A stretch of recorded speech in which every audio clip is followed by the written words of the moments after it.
الحمد لله نحمده ونستعينه ونستغفره ونؤمن به ونتوكل عليه ونعوذ بالله من شرور أنفسنا ومن سيئات أعمالنا من يهده الله فلا مضل له ومن يضلله فلا هادي له وأشهد أن لا إله إلا الله وحده لا شريك له وأشهد أن سيدنا ونبينا ومولانا محمد عبده ورسوله صلى الله تعالى عليه وعلى آله وأصحابه وبارك وسلم تسليما كثيرا كثيرا. أما بعد،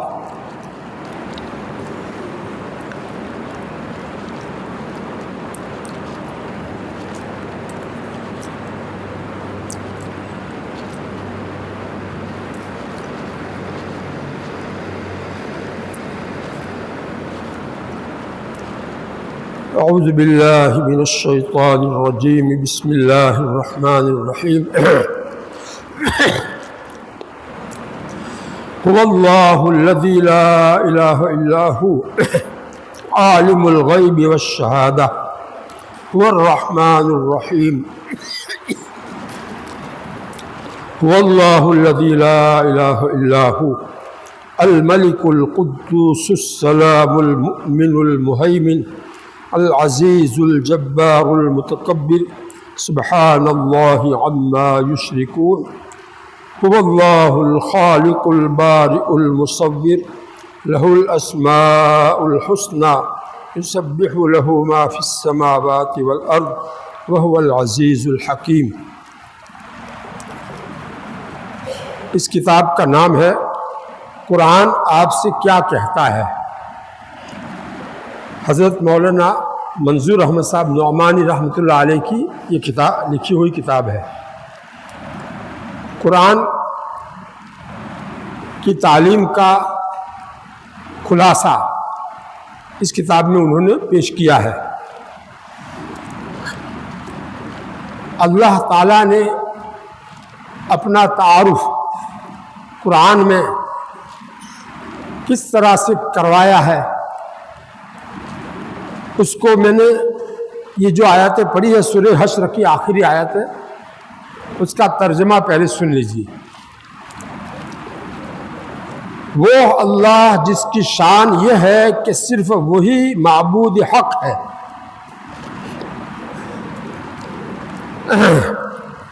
اس کے سوا کوئی ہستی عبادت اور بندگی کے لائق نہیں. وہ سب چھپی اور کھلی چیزوں کا جاننے والا ہے. کچھ چیزیں ہمارے سامنے ہے اور بہت سی چیزیں ہمارے سامنے نہیں ہیں. وہ ہر چیز کو جانتا ہے، اس کا علم ہر چیز کو محیط ہے.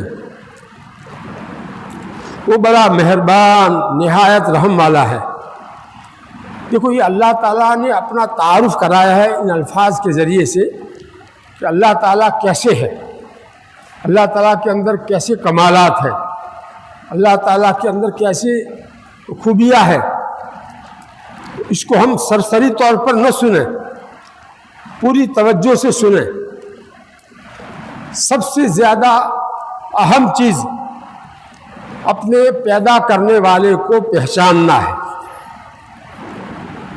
کہ وہ کیسی قدرت والا ہے، کیسی حکمت والا ہے، کیسی رحمت والا ہے. اس کی تمام خوبیاں ایسی ہے جو اور کسی میں نہیں ہے. جیسے وہ اپنی ذات میں اکیلا ہے، اس کے جیسی کوئی دوسری ذات نہیں ہے، ایسی اس کی جو صفات اور کمالات ہے اس میں بھی وہ وحدہ لا شریک لہ ہے کہ وہ صفات دوسری کسی میں نہیں ہے. جو اللہ تعالیٰ کے اندر کمالات اور خوبیاں ہے وہ کسی دوسرے میں نہیں ہے. اس کو توحید صفاتی کہتے ہیں. تو ایک ہے توحید ذاتی، اللہ تعالیٰ کی ذات بے مثل ہے، اس کا کوئی مثل نہیں ہے. اسی طرح اللہ تعالیٰ کی صفات بھی ایسی ہے جو تنہا اللہ ہی کے اندر ہے، دوسرے کسی میں نہیں ہے۔ تو توحید ذاتی، توحید صفاتی، توحید افعالی، اللہ تعالیٰ کے افعال جو ہے ایسا کوئی نہیں کر سکتا ہے۔ اللہ تعالیٰ کو پہچاننے کے لیے یہ سب چیزوں کو سمجھنا پڑے گا۔ اللہ تعالیٰ کے جو اختیارات ہیں، ایسے اختیارات کسی اور کو حاصل نہیں ہیں۔ بہرحال قرآن پاک کی آیات کے ذریعے سے جو اس میں توحید کی مختلف صورتیں اور توحید یعنی اللہ تعالیٰ کے جو حقوق، توحید اللہ تعالیٰ جب ایسی خوبیاں والے ہیں، ایسے کمالات والے ہیں، ان کی جیسا کوئی نہیں ہے، تو پھر ان کے حقوق ہمارے اوپر کیا ہے، یہ ساری باتیں اس میں بیان کی ہے۔ تو پہلے میں نے سوچا کہ اس آیت کا ترجمہ آپ کو سنا دوں۔ حضرت نے جو کیا ہے بہت عمدہ ترجمہ کیا ہے۔ وہ اللہ وہی الہ حق ہے کہ اس کے سوا کوئی لائق عبادت نہیں، وہی حقیقی بادشاہ، الملک کا ترجمہ، وہی حقیقی بادشاہ ہے، وہ القدوس ہے، یعنی عیب و نقص کی ہر نسبت سے پاک ہے، کوئی کمی اس کے اندر نہیں ہے۔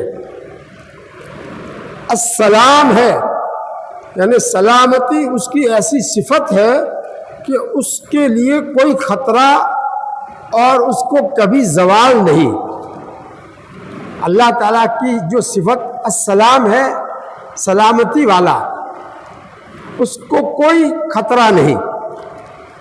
ہماری سلامتی کو تو خطرہ رہتا ہے، لیکن اس کی سلامتی کو کوئی خطرہ نہیں، کبھی اس کی سلامتی ختم ہونے والی نہیں۔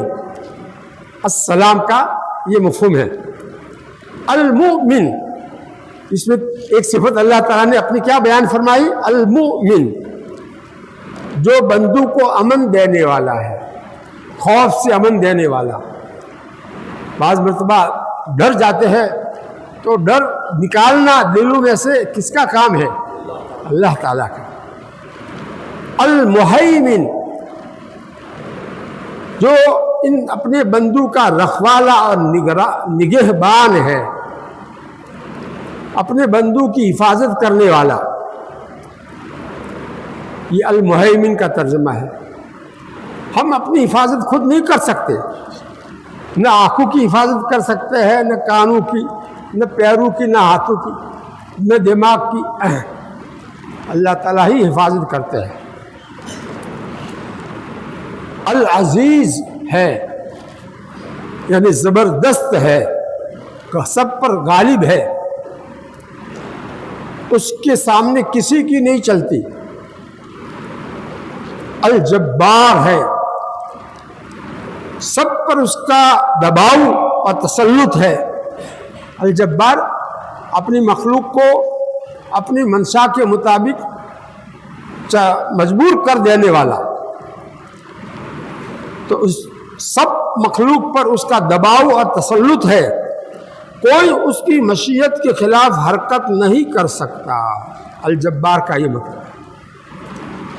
المتکبر ہے، یعنی بے انتہا عظمت اور کبریائی اس کی صفت ہے۔ المتکبر کا ترجمہ، اللہ تعالیٰ بڑی عظمت والے ہیں، بڑی بڑائی والے ہیں، پاک ہے ان کے شریک بتلانے سے، یعنی لوگ جو اللہ کا شریک بتلاتے ہیں، دوسری مخلوقات کو اللہ کا شریک بتلاتے ہیں، اللہ تعالیٰ اس سے ان سے پاک ہے، اس کا کوئی شریک نہیں ہے، اس کے جیسا کوئی نہیں ہے۔ وہ اللہ ہے پیدا کرنے والا، تمام مخلوقات کو عدم سے وجود میں لانے والا اور ٹھیک ٹھیک بنانے والا۔ البارئ کا ترجمہ، ہر ایک کو ٹھیک ٹھیک بنایا، بے تکا نہیں بنایا، جس کو بھی جو بنایا اس کو ٹھیک ٹھیک بنایا۔ البارئ۔ المصور، جو صورت بنانے والا، مخلوقات کی الگ الگ صورتیں اس نے بنائی، انسانوں کے اندر بھی ہر ایک کی الگ الگ صورت بنائی، جانوروں کی الگ الگ صورتیں بنائی، یہ سب اللہ تعالیٰ ہی کرتے ہیں اور کوئی ان کا اس میں شریک نہیں ہے۔ آگے کیا ہے؟ اسی کے لیے ہے سب عمدہ نام، لہ الاسماء الحسنی، عمدہ نام اسی کے لیے ہے، ایسے عمدہ نام اور کسی کے نہیں ہے، اور اچھے القاب اسی کے لیے ہے۔ آسمان و زمین کی سب چیزیں اس کی تسبیح اور تقدیس کرتی ہے۔ یسبح لہ ما فی السماوات وما فی الارض، آسمان میں جتنی مخلوقات ہے، فرشتے بھرے ہوئے ہیں، زمین میں جتنی قسم کی مخلوقات ہے، انسان جنات کے علاوہ طرح طرح کی مخلوقات جاندار، وہ سب کے سب اللہ تعالیٰ کی تسبیح بیان کرتی ہے، پاکی بیان کرتی ہے اپنی اپنی زبان میں، چاہے ہم اس کو سمجھ نہ سکے۔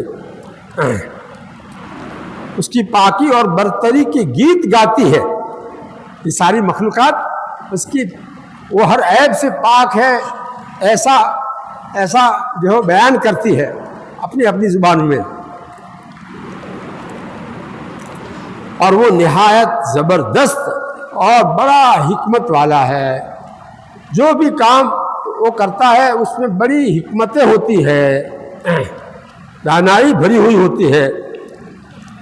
خدائی صفات کے، اب یہ آیت کا ترجمہ تو پورا ہوا، اور اس کے اوپر حضرت مولانا منظور صاحب نعمانی لکھتے ہیں، خدائی صفات کے متعلق قرآن مجید کے ان مفصل بیانات کے بعد، اس سے پہلے اور بھی آیتیں بیان کی ہے، اس کا ترجمہ میں نے نہیں کیا،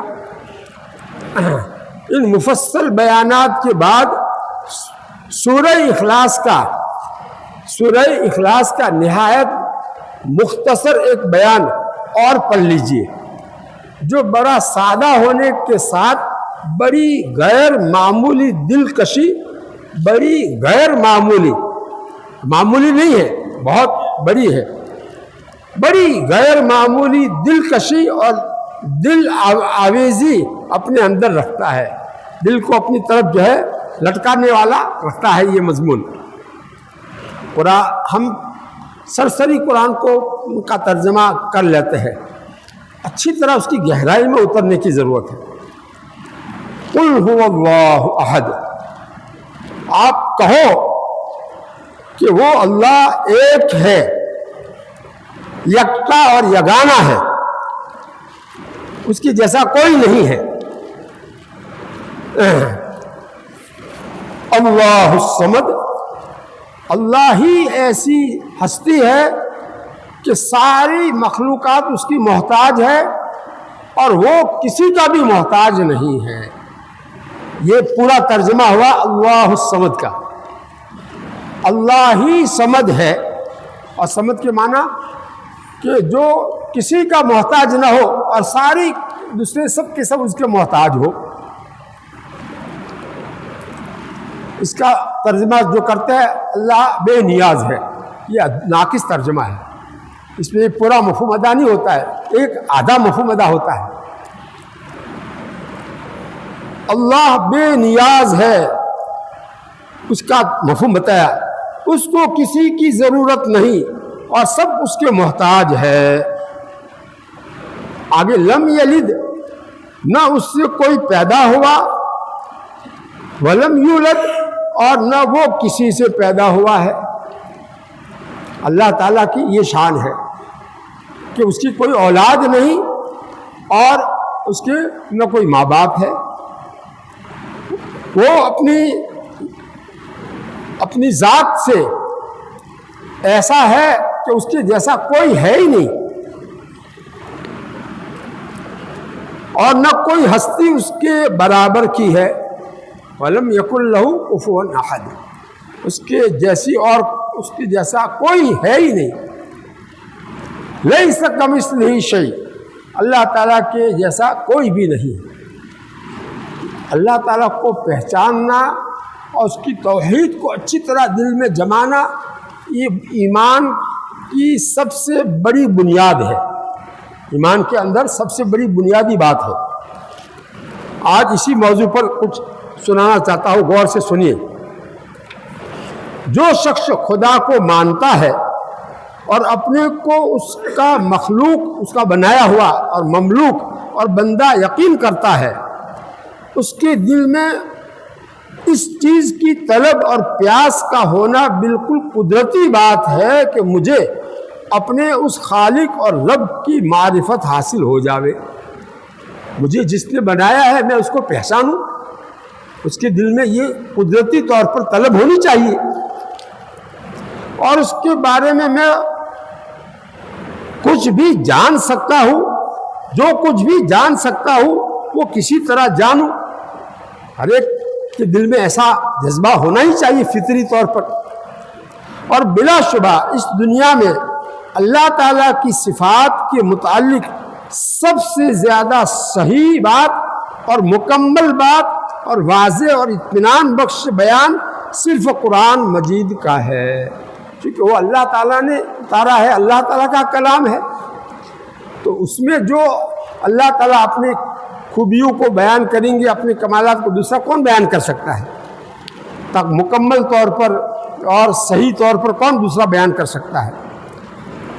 اس سے ایک طرف تو دلوں میں اللہ کی شایان شان عظمت پیدا ہوتی ہے، ان صفات کو جاننے سے اللہ تعالیٰ کی شایان شان عظمت دل میں بھر جاتی ہے۔ آج ہمارے دلوں میں اللہ تعالیٰ کی عظمت جیسی بھرنی چاہیے نہیں بھری ہے، اس لیے آج یہ مضمون میں نے منتخب کیا ہے۔ اور امکان کی حد تک اس کی صحیح معرفت حاصل ہوتی ہے، جہاں تک ممکن ہے اس کو پہچاننا، اتنا ہم پہچان سکتے ہیں، پورا تو نہیں پہچان سکتے۔ اور دوسری طرف انس اور محبت کا چشمہ بھی ابلتا ہے، اللہ تعالیٰ کی خوبیوں کو معلوم کر کے اللہ تعالیٰ سے محبت بھی پیدا ہوتی ہے۔ تو اللہ تعالیٰ ایسے ہے تو اللہ تعالیٰ سے محبت اور انسیت بھی پیدا ہوتی ہے، بلکہ انسیت اور محبت کا چشمہ ابلتا ہے۔ کیسے الفاظ ہے؟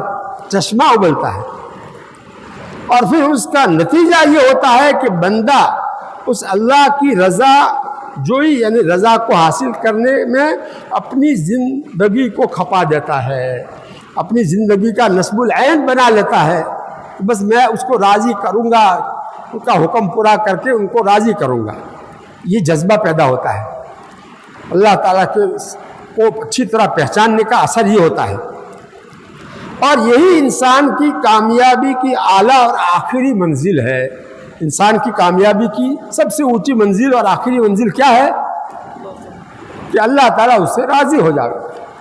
اللہ تعالیٰ جب راضی ہو گئے تو ساری دنیا اور جنت اور سب کچھ اسی کے قبضے میں ہے، لہذا سب چیزیں مل گئی اس کو، کوئی تکلیف نہیں ہوگی اس کو۔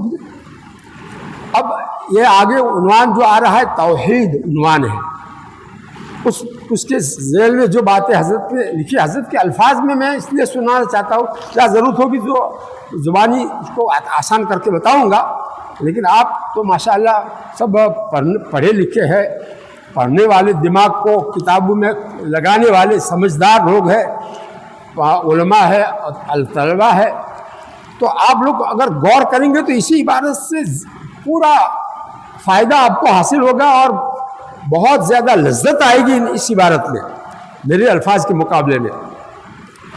فرماتے ہیں اللہ تعالیٰ کی صفات کے متعلق جو قرآنی بیانات یہاں تک نقل کیے گئے، ان سے معلوم ہوا کہ اللہ تعالیٰ عالم الغیب والشہادہ اور علیم کل ہے، تمام چیزوں کو جاننے والے۔ بارش برستی ہے، کتنے قطرے بارش برسی کوئی بتا سکتا ہے؟ اللہ تعالیٰ جانتے ہیں۔ چھوٹی چھوٹی بوندیں بعض مرتبہ فوار ہوتی ہے، اس کو کوئی گن سکتا ہے؟ جانوروں کے اوپر، انسانوں کے اوپر کتنے بال ہے، درختوں پر کتنے پتے ہیں، کوئی گن سکتا ہے؟ زمین کے اندر ریت کے ذرات کتنے ہیں، دانے، ریت کے دانے کتنے ہیں، کوئی گن سکتا ہے؟ اللہ تعالیٰ سب کچھ جانتے ہیں سب کچھ گن کر کے.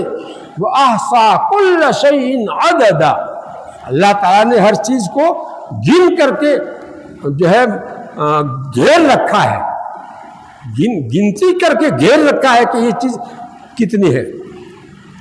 کیا یہ ساری دنیا کے انسان مل کر ایسا کر سکتے ہیں؟ سب کے ساتھ اور سب سے قریب ہے اللہ تعالیٰ، سب کے ساتھ بھی ہے اور سب کے قریب بھی ہے. یہ اللہ تعالیٰ کی صفت ہے. قادر مطلق، کوئی قید نہیں، ایسی قدرت کہ جس میں کوئی قید نہیں. قادر مطلق ہے، پوری قدرت رکھنے والا ہر چیز کے اوپر.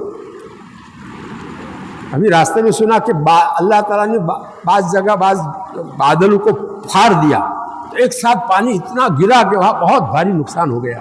تو اللہ تعالیٰ یہ بھی کر سکتے ہیں، بادلوں کو پھاڑ سکتے ہیں. اس سے پہلے کبھی ایسا سنا نہیں تھا. تو یہ جو ہے ایک عجیب طرح کا عذاب الہی بعض جو ملکوں میں آیا. سب کو پیدا کرنے والا اور روزی دینے والا، چھوٹی چھوٹی مخلوق، چوٹی سے بھی چھوٹی، اس کو بھی روزی کون دیتا ہے؟ بڑی سے بڑی مخلوق، ہاتھی کا پیٹ کون بھرتا ہے؟ دنیا میں جتنی قسم کے سانپ، بچھو اور مچھلیاں اور پتہ نہیں کیسی کیسی مخلوقات، سب کو روزی کون دیتا ہے؟ ایک اللہ تعالیٰ. تو یہ اللہ تعالیٰ کی صفات، اس کو پہچانو. اور سب کا کارساز، یعنی سب کا کام بنانے والا اور پروردگار، سب کو پالنے والا، چھوٹے سے بڑا کرنے والا. اور وہی اس ساری کائنات کا مالک. ایسا آسمان کا، سورج کا، چاند کا کون مالک ہے؟ یہ پہاڑوں کا کون مالک ہے؟ یہ پوری زمین کا کون مالک ہے؟ اللہ تعالیٰ. تو اس ساری کائنات کا مالک اور حاکم، اس پر حکم کس کا چلتا ہے؟ اللہ تعالیٰ کا. اور قیوم، سب کو سنبھالنے والا. آسمان کو گرنے سے کون سنبھال رہا ہے؟ زمین کو دھسنے سے کون سنبھال رہا ہے؟ اللہ تعالیٰ. ایک اللہ کی ذات ہی سب کچھ کر رہی ہے.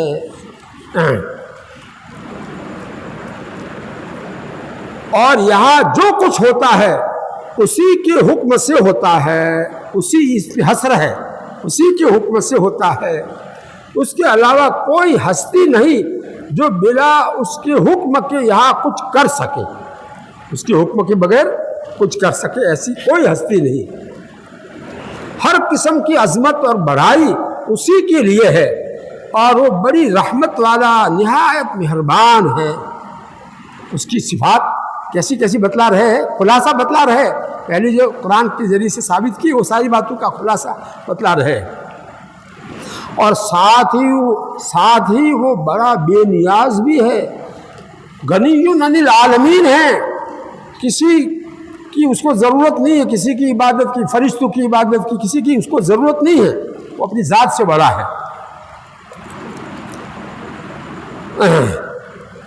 تو ساتھ ہی وہ بڑا بے نیاز بھی ہے، سب اس کے محتاج ہیں اور وہ کسی کا محتاج نہیں، اور اس کو کسی کی پرواہ نہیں. سب کو اڑا دے، کسی کی پرواہ نہیں. وہ پہلی قوموں پر عذاب اللہ تعالیٰ نے بھیجا کہ آپ بدر پر عذاب نکلو تو بس آپ بدا سو کرسی یا انہاں پر اسٹرائک کرسی سو کرسی، ایسا کچھ نہیں. فلا یخاف عقباہا، اللہ تعالیٰ اس کے انجام سے ڈرتے نہیں کہ اونا تیری افسود ہے، مو آہو بدو کری روشن سود ہے. نہیں، وہ کسی سے ڈرتے نہیں، اس کو کسی کی پرواہ نہیں. اور وہ صاحب عدالت بھی ہے، انصاف والا بھی ہے، یعنی ہر ایک کو اس کے اعمال کا بدلہ دینے والا ہے. جو برے اعمال کر کے آئیں گے، کفر شرک کر کے، نفاق کر کے، ان کو دوزخ میں ڈال دیں گے اور کسی کی پرواہ نہیں کریں گے. اور ان صفات کمال سے موصوف ہونے کے ساتھ وہ ہر اس بات اور ہر اس چیز سے پاک ہے جس میں عیب کا کوئی پہلو ہو، کمی کا کوئی پہلو ہو، کوئی بھی شائبہ ہو کمی کا، ہر اس چیز سے وہ پاک ہے۔ اور جو اس کی شان قدوسیت کے خلاف ہو اس سے وہ پاک ہے۔ ظاہر ہے کہ یہ معلوم ہو جانے کے بعد، یہ اللہ تعالیٰ کی خوبیاں کمالات معلوم ہو جانے کے بعد، کوئی ہستی ایسی ہے، ظاہر ہے کہ یہ معلوم ہو جانے کے بعد کہ کوئی ہستی ایسی ہے جس میں یہ ساری صفتیں اور سارے کمالات جمع ہیں، آپ سے آپ یہ بات طے ہو جاتی ہے، یہ معلوم ہونے کے بعد خود ہی یہ بات طے ہو جاتی ہے کہ بس وہی عبادت اور بندگی کے لائق ہے، اور وہی اس قابل ہے کہ اس کی پرستش کی جاوے اور محبت و عظمت کے ساتھ اس کے ہر حکم کو مانا جاوے، اس کے ہر فرمان کے سامنے سر تسلیم خم کیا جاوے، یعنی اس کے ہر حکم کو مان لیا جاوے اور اس کو اپنا مولا اور اس کو اور اپنے کو اس کا بندہ سمجھ کر اس کے حکموں پر چلا جاوے۔ یہ نتیجہ خود ہی نکل آتا ہے اس کا، اسی سے آس لگائی جاوے، یعنی امید لگائی جاوے، اپنی ضرورتوں کے لیے اسی سے دعا کی جاوے، مصیبتوں اور مشکلات میں اسی سے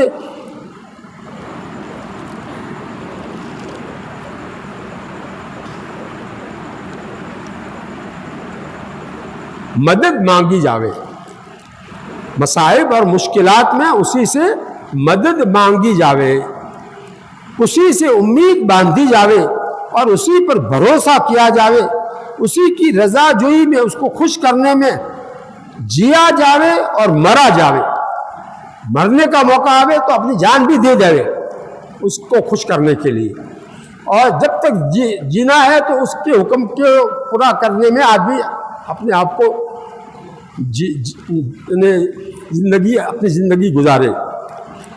تو ہماری زندگی بھی اسی کے لیے ہے اور موت بھی اسی کے لیے ہے۔ وَمَحْيَايَ وَمَمَاتِي لِلَّهِ رَبِّ الْعَالَمِينَ، اسی کی حمد و ثنا اور اسی کی تسبیح اور تقدیس کی جاوے، اسی حرف حصر ہے، اور اسی کی یاد کو اپنا وظیفہ بنایا جاوے، ہر وقت اس کو یاد رکھا جاوے دل میں، زبان پر۔ اسی لیے قرآن مجید میں بیان صفات کے ساتھ، اللہ تعالیٰ کی ان صفات کو بیان کرنے کے ساتھ ساتھ اکثر مقامات پر ایک ثابت شدہ حقیقت اور لازمی نتیجے کے طور پر توحید کا بھی ذکر کیا گیا ہے، کہ جب یہ سب کمالات اس کے اندر ہے، اسی کے اندر ہے اور کسی میں نہیں ہے، تو پھر اسی کی عبادت کرو اور اسی کے سامنے اپنا سر جھکاؤ اور اسی سے اپنی مدد مانگو اپنی حاجات میں۔ جیسا کہ ناظرین نے بیان صفات کے سلسلے کی مندرجہ قبل آیات کو پڑھتے ہوئے خود بھی جا بجا محسوس کیا ہوگا، اس لحاظ سے توحید کے مستقل بیان کی اب زیادہ ضرورت باقی نہیں رہی، لیکن چونکہ توحید قرآن پاک کا خاص الخاص موضوع دعوت ہے، قرآن پاک کا خاص موضوع دعوت کیا ہے؟ توحید۔ اگر یوں کہا جائے کہ قرآن کتاب توحید ہے، قرآن کتاب توحید ہے، توحید کی کتاب ہے، توحید کو سمجھانے والی کتاب ہے، تو کوئی غلط نہیں ہوگا، کیونکہ قرآن پاک کا خاص الخاص موضوع جو ہے توحید کی دعوت دینا ہے، اور اس میں دوسرے تمام مسئلوں سے زیادہ زور اسی پر دیا گیا ہے، توحید کے اوپر زور دیا گیا ہے۔ قرآن سے پہلے آنے والی اللہ کی کتابوں اور اللہ کے رسولوں کی تعلیم و دعوت کا مرکزی نقطہ بھی چونکہ توحید ہی کا مسئلہ رہا ہے، اس لیے ہم توحید کے بارے میں قرآن مجید کے بیان کو کسی قدر تفصیل سے اور مستقلاً بھی پیش کرنا چاہتے ہیں۔ پہلے اتنی ساری آیاتیں بیان کر چکے ہیں کہ اس کے ذریعے سے اللہ تعالیٰ کی کمالات اور خوبیاں بیان ہونے کی وجہ سے توحید خود بخود سمجھ میں آ گئی تھی اور اس کی صراحت بھی کی گئی تھی وہاں اللہ تعالیٰ کی طرف سے۔ اس کے باوجود جو ہے چونکہ یہ قرآن کا خاص الخاص موضوع ہے توحید کی دعوت دینا، اور سارے انبیاء توحید کی دعوت لے کر آئے، ساری آسمانی کتابیں توحید کی دعوت سے بھری ہوئی، اس لیے کہتے ہیں اس موضوع کو قرآن میں یہ موضوع توحید کا تمام آسمانی کتابوں سے زیادہ کامل طور پر توحید کو کامل اور مکمل طور پر اس میں بیان کیا گیا ہے۔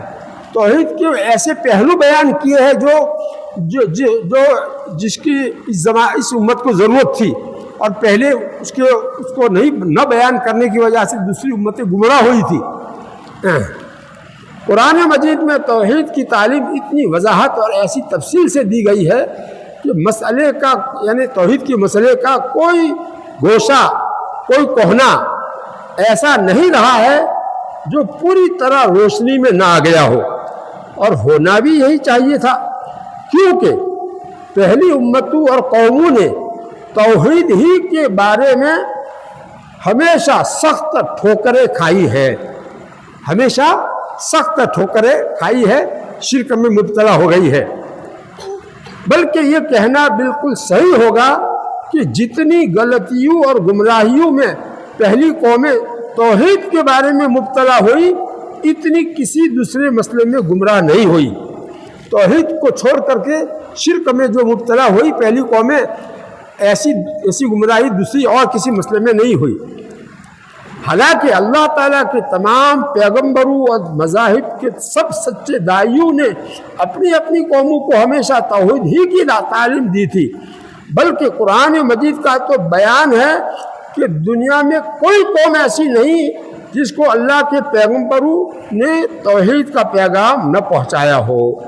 چنانچہ قرآن میں اللہ تعالیٰ فرماتے ہیں وَلَقَدْ بَعَثْنَا فِي كُلِّ أُمَّةٍ رَسُولًا أَنِ اعْبُدُوا اللَّهَ وَاجْتَنِبُوا الطَّاغُوتَ، سورہ نحل۔ اور بھیجا ہم نے، اللہ تعالیٰ فرماتے ہیں، اور بھیجا ہم نے ہر قوم میں اپنا پیغامبر، ہر قوم میں اپنا پیغامبر بھیجا۔ یہ 1.25 لاکھ کے قریب انبیاء گزرے ہیں نا، تو ایسے ہی تھوڑی گزرے ہیں، ہر قوم میں بھیجا ہے۔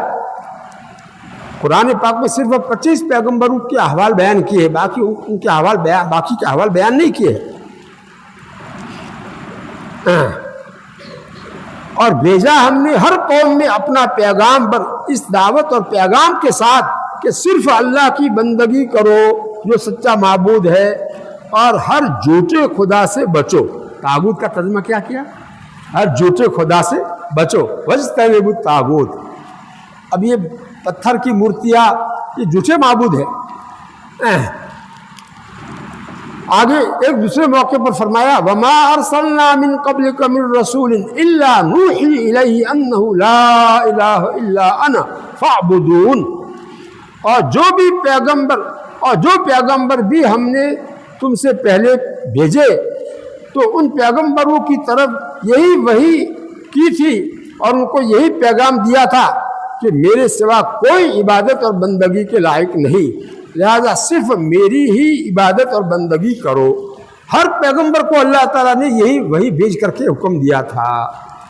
تو معلوم ہوا کہ توحید کا سبق شروع سے آدم علیہ السلام سے لے کر آج تک ہر نبی نے اپنی اپنی قوموں کو دیا تھا، لیکن اس نبی کے دنیا سے جانے کے بعد اس امت کے اندر جو گمراہی آئی وہ توحید کو چھوڑ کر کے شرک میں مبتلا ہوئی، پہلی امت ہے۔ اس لیے قرآن چونکہ آخری کتاب تھی، اس کے بعد کوئی نئی کتاب آنے والی نہیں تھی، تو اللہ تعالیٰ نے اس میں توحید کا مضمون اتنا بیان کیا ہے کہ قیامت تک کے لیے کافی ہو جائے۔ الغرض یہ واقعہ ہے کہ ہر قوم میں آنے والے اللہ کے پیغمبر نے ہمیشہ توحید ہی کی تعلیم دی، لیکن کچھ مدت گزرنے کے بعد اکثر قومیں کسی نہ کسی قسم کے شرک میں مبتلا ہو گئی، اور اب بھی یہی ہے کہ بہت سے لوگ اللہ کو مانتے ہیں اور اس پر ایمان رکھتے ہیں، لیکن کسی نہ کسی قسم کے شرک میں مبتلا ہے، ابھی بھی یہی ہے۔ یہ مزاروں پر جو سجدہ کرتے ہیں وہ اپنے آپ کو مسلمان کہتے ہیں، تو ایمان والا سمجھنے کے باوجود شرک کرتے ہیں کہ نہیں؟ اللہ کے ولیوں کی قبر پر شرک سجدہ کرتے ہیں، منتیں مانتے ہیں اور ان سے دعائیں مانگتے ہیں۔ ایک اللہ ہی سے دعا کرنی چاہیے، منت ایک اللہ ہی کے لیے ماننی چاہیے، ایک اللہ ہی کے لیے خیرات کرنی چاہیے۔ ابھی ان کے لیے جو ہے خیرات بھی کر کے آتے ہیں۔ قرآن ہی کا بیان ہے، وَمَا يُؤْمِنُ أَكْثَرُهُمْ بِاللَّهِ إِلَّا وَهُمْ مُشْرِكُونَ۔ اس کا ترجمہ کیا؟ اور اکثر لوگ اللہ پر ایمان بھی رکھتے ہیں اور اسی کے ساتھ وہ شرک میں بھی مبتلا ہے۔ اللہ تعالیٰ کہہ رہے ہیں اکثر لوگ اللہ پر ایمان بھی رکھتے ہیں اور اسی کے ساتھ وہ شرک میں بھی مبتلا ہے۔ دیکھو ہمارے اندر کون سا شرک ہے؟ ہم یہ سمجھتے کہ ہمارے اندر کسی قسم کا شرک نہیں ہے۔ شرک کی ایک قسم ریا بھی ہے، ریاکاری، لوگوں کو دکھانے کے لیے کوئی نیک عمل کرنا۔ اس کو حدیث شریف میں شرک اصغر، چھوٹا شرک کہا گیا ہے، اور شرک کا لفظ اس کے لیے استعمال کیا گیا ہے۔ شرک خفی کہا گیا ہے، پوشیدہ شرک۔ تو یہ ہمیں اس سے بچنے کی ضرورت ہے کہ نہیں؟ قرآن اور حدیث نے اس سے بھی ہمیں روکایا کہ نہیں؟ بہرحال ہمیشہ سے شرک انسانوں کی بڑی خطرناک اور عام بیماری رہی ہے، بڑی خطرناک ہی بیماری ہے۔ اسی لیے قرآن مجید میں جو اللہ تعالیٰ کی طرف سے آخری کتاب ہدایت ہے اور جس کے بعد انسانوں کے لیے کوئی آسمانی ہدایت نامہ آنے والا نہیں ہے، توحید کے مسئلے کو زیادہ سے زیادہ روشن اور واضح کیا گیا ہے، بلکہ ان تمام دروازوں کو بھی بند کرنے کی پوری کوشش کی گئی ہے جن دروازوں سے اگلی امتوں میں شرک آیا یا اس شرک کے آنے کا امکان ہو سکتا تھا۔ قرآن مجید نے صرف یہ کہہ کر توحید کا درس ختم نہیں کر دیا کہ خدا ایک ہے، اس کے سوا کوئی عبادت اور بندگی نہ کی جاوے، اس کے سوا کسی کی عبادت اور بندگی نہ کی جاوے، اتنا صرف نہیں کہا قرآن نے، اتنا سبق دے کر کے ختم نہیں کر دیا، بلکہ توحید فی ذات کے علاوہ، اللہ کی ذات بھی ایک ہے، اس کو بتلانے کے علاوہ قرآن نے ایک خدائی صفت کا ذکر کر کے بتلایا کہ یہ صفت صرف اللہ ہی میں ہے، اور وہ اپنی ذات کی طرح ان صفات میں بھی وحدہ لا شریک لہ ہے۔ اسی طرح اپنے افعال اور اختیارات میں بھی اللہ تعالیٰ کے جو کام ہیں افعال اور ان کے اختیارات، اللہ تعالیٰ کو جو اختیارات حاصل ہے اس میں بھی اللہ تعالیٰ وحدہ لا شریک لہ ہے۔ اور پھر اپنے خدائی حقوق میں بھی وہ اللہ تعالیٰ وحدہ لا شریک لہ ہے۔ خدائی حقوق میں بھی اللہ تعالیٰ اکیلا ہے، وہ حقوق کسی اور کے لیے نہیں ہے۔ اس نے توحید کے ان تمام پہلوؤں کو اتنا واضح کیا، قرآن نے اتنا واضح کیا کہ کسی قسم کے اعتقادی یا عملی جلی یا خفی شرک کے لیے کوئی گنجائش نہیں چھوڑی۔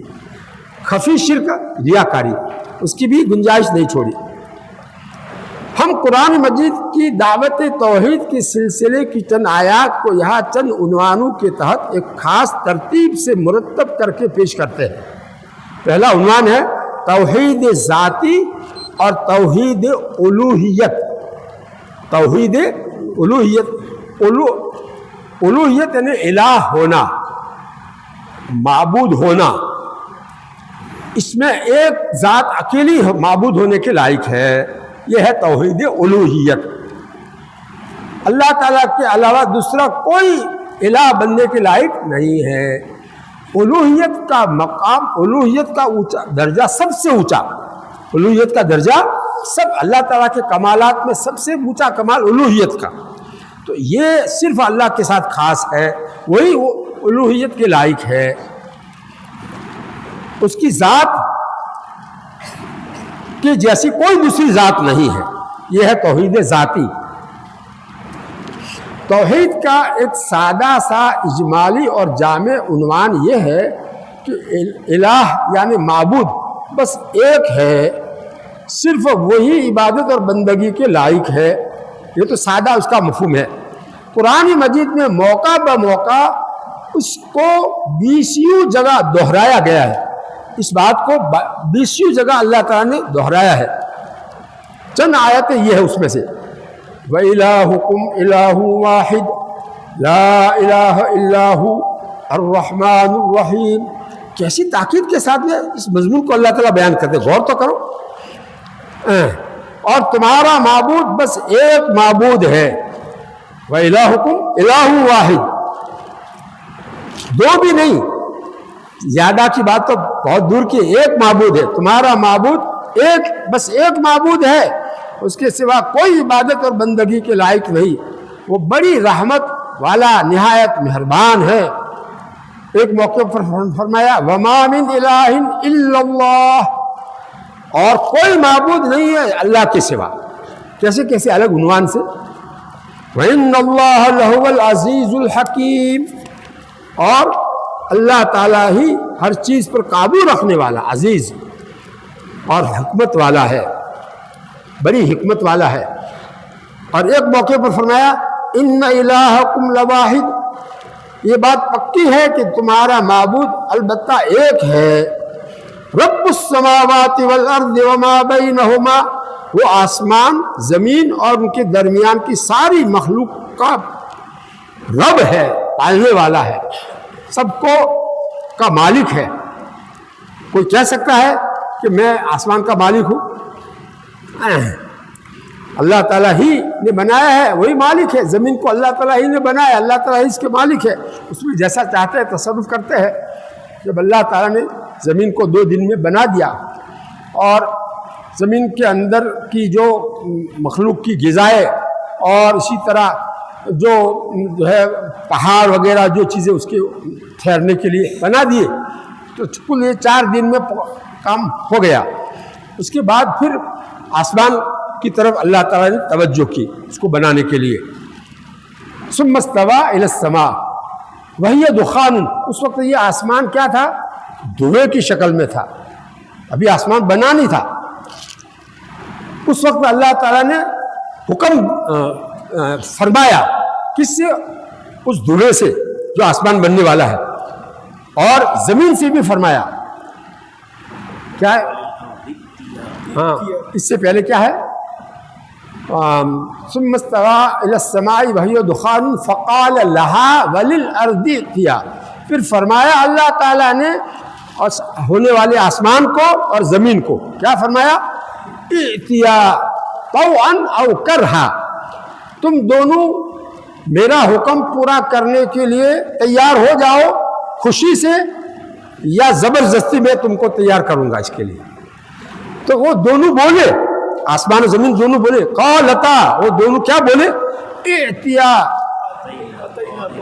اتینا طائعین.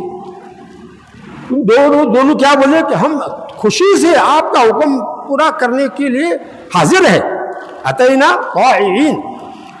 آپ جو بھی حکم دیں گے وہ حکم ہم پورا کریں گے. آسمان بولا، زمین بولی. آسمان کو جو حکم اللہ تعالیٰ دیتا ہے پانی برسانے کا تو پانی برساتا ہے، اور زمین کو اگانے کا حکم دیتے ہیں، زمین اگاتی ہے. طرح طرح کی کھیتیاں اور اس طرح کی گھاس جانوروں کے لیے، طرح طرح کے درخت، ان کے اوپر پھل، طرح طرح کے پھل پھول، پتے، ڈالیاں، ساری چیزیں اللہ تعالیٰ کا جیسا حکم ہوتا ہے ایسا ہر جگہ پوری دنیا میں اللہ تعالیٰ نے جیسا حکم دیتے ایسا کر دیتی ہے. جب زمین کو حکم دیتے زلزلہ لانے کا، ہل جانے کا، ہل جاتی ہے. بہرحال رکنے کا حکم دیتے رک جاتی ہے. تو یہ بات درمیان میں یا آئی.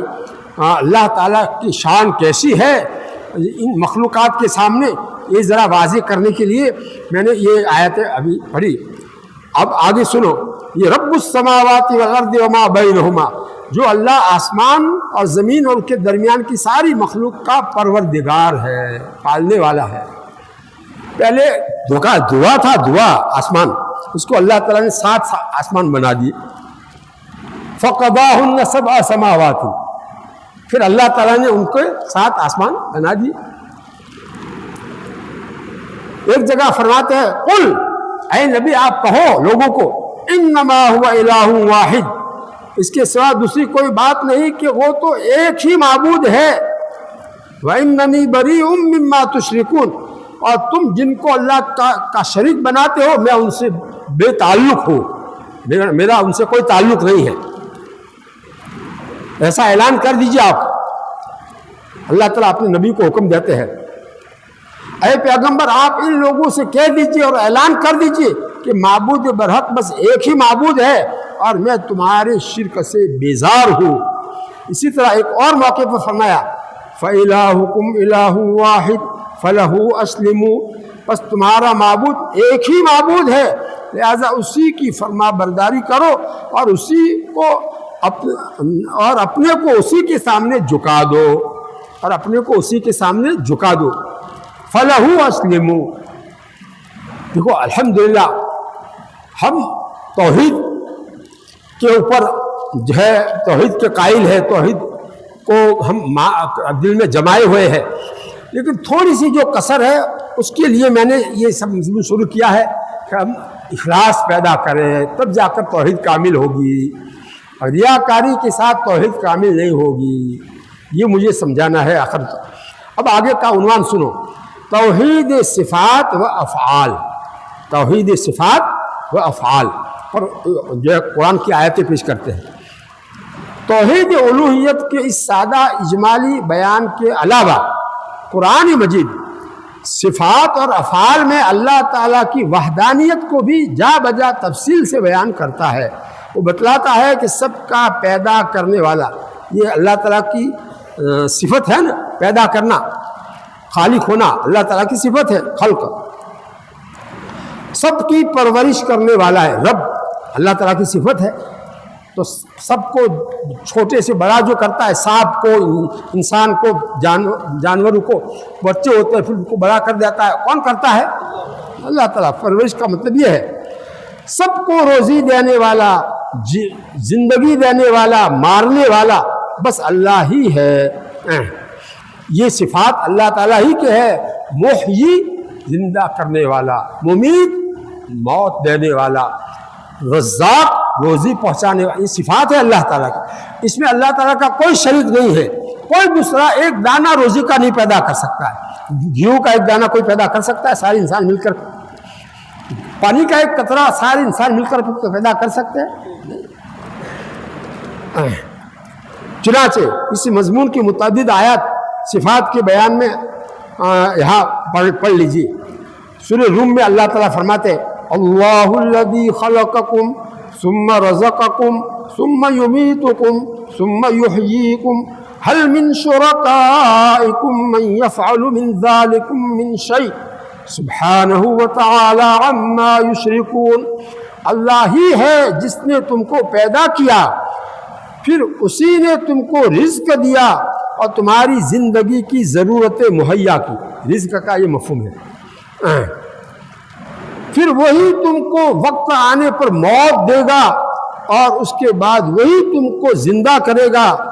بتلاؤ جن واقعی یا فرضی ہستیوں کو تم نے خدائی حقوق میں شریک ٹھہرا رکھا ہے، حضرت عیسیٰ علیہ السلام کو مثلا یہ واقعی ہستی تھی، ان کو خدا کا بیٹا یا خدا قرار دیا تھا، یا ایسی فرضی ہستیوں کو جو ہے تم نے اللہ کے حقوق میں شریک ٹھہرا رکھا ہے، کیا ان میں سے کوئی، ان کاموں میں سے کوئی کام بھی کرتا ہے یا کر سکتا ہے؟ جتنے کام بتائے، خلقکم، رزقکم، یمیتکم، یحییکم، یہ چاروں کاموں میں سے کوئی بھی کر سکتا ہے؟ پاک ہے اللہ تعالیٰ اور برتر ہے ان کے شرک سے اور شریکوں سے، انہوں نے جن کو شریک بنایا اس سے۔ اور سورہ فاطر میں ارشاد ہے قُلْ أَرَأَيْتُمْ شُرَكَاءَكُمُ الَّذِينَ تَدْعُونَ مِن دُونِ اللَّهِ أَرُونِي مَاذَا خَلَقُوا مِنَ الْأَرْضِ أَمْ لَهُمْ شِرْكٌ فِي السَّمَاوَاتِ۔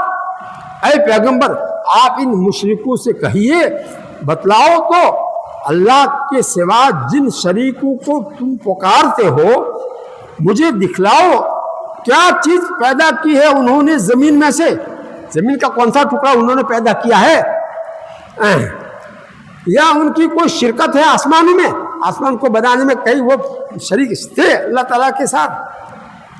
اور اسی سورہ فاطر میں ایک جگہ فرمایا ہے هل من خالق غیر اللہ یرزقکم من السماء والارض لا الہ الا ہو فانا تؤفکون. کیا اللہ کے سوا کوئی خالق ہے جو زمین و آسمان سے تمہاری روزی کا انتظام کرتا ہے؟ اس کے سوا کوئی بھی الہ اور معبود نہیں ہے، پھر تم کہاں بہہ کے جا رہے ہو؟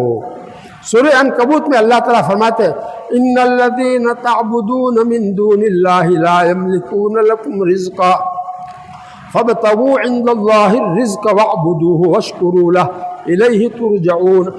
اللہ کے سوا جن ہستیوں کی تم عبادت کرتے ہو وہ تمہاری روزی کے مالک نہیں اور تم کو کچھ بھی نہیں دے سکتے، بس اللہ ہی سے رزق مانگو اور اسی کی عبادت کرو اور اسی کا شکر کرو، تم اسی کی طرف لوٹائے جاؤ گے. آگے عنوان ہے ساری کائنات پر صرف اللہ ہی کا حکم چلتا ہے اور سب صرف اسی کے اختیار میں ہے، سب اسی کے اختیار میں ہے. قرآن مجید بتلاتا ہے کہ زمین و آسمان و ساری کائنات صرف اللہ تعالیٰ کے حکم کے ماتحت ہے. جس طرح سب کا خالق اور رازق اللہ ہے اسی طرح سب پر حکم بھی صرف اسی کا چلتا ہے. جس وقت جو حکم دیتا ہے وہ سب ایسا حکم پورا کرنے کے لیے تیار ہے. لہ الخلق والامر قرآن پاک کی آیت لائے. تخلیق بھی اسی کی اور حکم اور فرمان بھی اسی کا چلتا ہے. سورہ قصص میں ہے لہ الحکم وإلیہ ترجعون. ایسی باتوں کو بار بار قرآن میں اللہ تعالیٰ نے کیوں دہرایا ہے؟ ہمارے ذہنوں میں جمانے کے لیے اللہ تعالیٰ کے اختیارات کیسے ہیں، اللہ تعالیٰ کی صفات کیسے ہے. صرف اسی کا حکم چلتا ہے ساری مخلوقات پر اور تم سب اسی کی طرف لوٹائے جاؤ گے. وہی جو کچھ کرنا چاہتا ہے کرتا ہے، اس کے سوا کسی کے اختیار میں کچھ بھی نہیں. نہ کوئی کسی کو وجود دے سکتا ہے، نہ کسی سے کوئی وجود لے سکتا ہے، نہ موت و حیات پر کسی کا اختیار ہے. بعض مرتبہ آدمی اتنا بیمار ہوتا ہے چاہتا ہے کہ موت آ جاوے لیکن موت آتی نہیں، بہت سال تک اس کو ایسی بیماری میں رہنا پڑتا ہے. تو موت بھی اپنے اختیار میں ہے، کسی کے اختیار میں موت بھی نہیں ہے. نہ کوئی کسی کے نفع یا نقصان کا مختار ہے. اور نادان اور گمراہ لوگ اپنی نادانی اور جہالت سے جن ہستیوں کے متعلق یہ سمجھتے ہیں کہ وہ دنیا کے نظام میں ان کا بھی کوئی دخل ہے، ایسا سمجھتے ہیں کہ دنیا کے نظام میں ان کا بھی کوئی دخل ہے اور یہ بھی جسے چاہے نفع یا نقصان پہنچا سکتے ہیں. تو قرآن مجید جا بجا کہتا ہے کہ ان کا ایسا سمجھنا بالکل غلط ہے، ان کے بس میں کچھ بھی نہیں. اگر وہ سب بھی جمع ہو جاوے تو اپنے اختیار سے کچھ نہیں کر سکتے، یہاں تک کہ ایک مکھی اور ایک چونٹی بھی نہیں بنا سکتے، کسی کی بگڑی کو نہیں بنا سکتے، کسی کی مدد اور حمایت نہیں کر سکتے. قرآن مجید کا یہ بیان ذرا اسی کے الفاظ میں سنیے. ان اللہ لہ ملک السماوات والارض یحیی ویمیت وما لکم من دون اللہ من ولی ولا نصیر. زمین و آسمان کی بادشاہت اللہ ہی کے لیے ہے، زمین و آسمان کی بادشاہت اللہ ہی کے لیے ہے. یہ جو دنیا میں بادشاہ ہیں ان کو کس نے بٹھایا ہے؟ اللہ تعالیٰ نے. وہ خود سے نہیں بیٹھے ہیں، اللہ تعالیٰ نے جب چاہیں گے اللہ تعالیٰ کان پکڑ کے ان کو دنیا سے ہٹا دیں گے، اس عہدے سے ہٹا دیں گے اور جل میں بھیج دیں گے. بعضوں کو ایسا بھی ہوا ہے پھانسی پر چڑھا دیا ہے. بعض جو ہے پوری دنیا اپنے ملک کے وزیر اعظم اور بادشاہ تھے لیکن ان کو سولی پر چڑھایا گیا. ایسے بھی واقعات ہمارے سامنے ہوئے، ہماری زندگی میں ہوئے. آگے چلو. تو زمین و آسمان کی بادشاہت اللہ ہی کے لیے ہے، وہی زندگی اور موت دیتا ہے اور اللہ کے سوا کوئی تمہارا کارساز اور مددگار نہیں. اب یہ تو مضمون ختم ہونے والا نہیں ہے اور پورا جو ہے ہونا ہی مشکل ہے. پر یہ واقعے میں اس کا مطالعہ ضرور کرنا چاہیے. ایک عنوان آگے آ رہا ہے اس کو میں پڑھتا ہوں. صرف نظام عالم کو قائم رکھنے والا صرف اللہ ہے. یہ دنیا کے نظام کو قائم رکھنے والا صرف اللہ تعالیٰ۔ قرآن کہتا ہے زمین و آسمان کے اس نظام کو بلا شرکت غیر کسی کی شرکت کے بغیر صرف اللہ ہی چلا رہا ہے، اور وہی اس کو تھامے ہوئے ہے۔ اگر وہ ایک لمحہ کے لیے اس کو چھوڑ دے تو کوئی دوسرا اس کو تھام نہیں سکتا۔ اگر اللہ تعالیٰ آسمان کو ایک لمحہ کے لیے بھی چھوڑ دے تو وہ نیچے گرے ساری مخلوق برباد تباہ ہو جائے، مر جاوے، اور پھر ساری کائنات آن کے آن میں فنا کے گھاٹ اتر جاوے۔ اللہ تعالیٰ اگر آسمان کو چھوڑ دے تو نیچے گرے تو ساری کی ساری مخلوق گر جائے گی، مر جائے گی۔ اور آیت ہے قرآن پاک کی، ان اللہ یمسک السماوات والارض ان تزولا ولئن زالتا ان امسکہما من احد من بعدہ۔ اللہ ہی تھامے ہوئے ہیں آسمانوں اور زمین کو کہ وہ ہٹ نہ جاوے اپنی جگہ سے۔ اگر وہ ہٹ جاوے تو اللہ کے سوا کون اس کو تھام سکتا ہے؟ یہ آیت کا ترجمہ ہے۔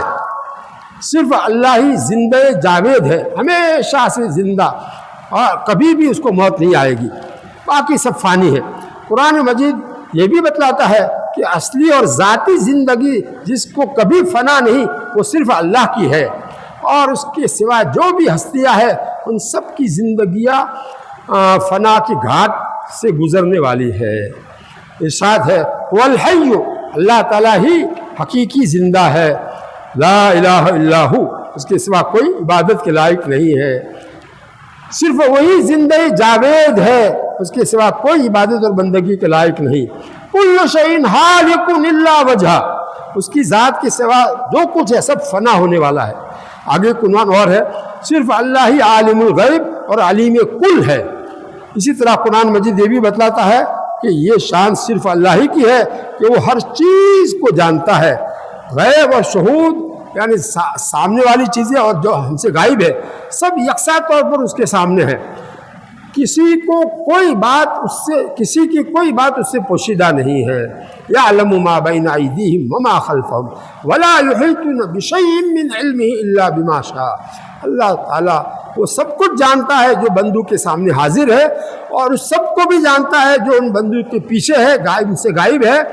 اور مخلوقات اور بندوں کا حال یہ ہے کہ وہ اس کے بے نہایت علم میں سے ایک چیز کو بھی پوری طرح نہیں جان سکتے، اللہ یہ کہ کسی چیز کا علم وہ خود ہی ان کو دینا چاہے۔ لہو غیب السماوات والارض ابصر بہ واسمع، آسمان و زمین کے چھپے بھیدوں کا اسی کو علم ہے، کیسا عجیب دیکھنے والا اور کیسا عجیب سننے والا ہے۔ ساری دنیا بھر کے انسان کی آواز ایک ساتھ سنتا ہے، ساری مخلوقات کی آواز ایک ساتھ سنتا ہے، وہ ایسا سننے والا ہے، سب کو ایک ساتھ دیکھتا ہے۔ کالی چوٹی کا جو ہے زمین کے نیچے ساتویں زمین میں چل رہی اس کو بھی دیکھتا ہے، اس کا دیکھنا بھی ایسا اس کے شایع نشان، اس میں بھی اس کا کوئی شریک نہیں۔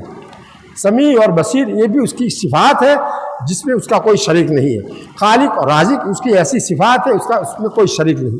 بہرحال یہ تھوڑی سی بات جو ہے وقت پورا ہو رہا ہے، اب اذان کا وقت ہو گیا ہے، اذان دلوا دیجیے۔ وآخر دعوانا ان الحمد للہ رب العالمین۔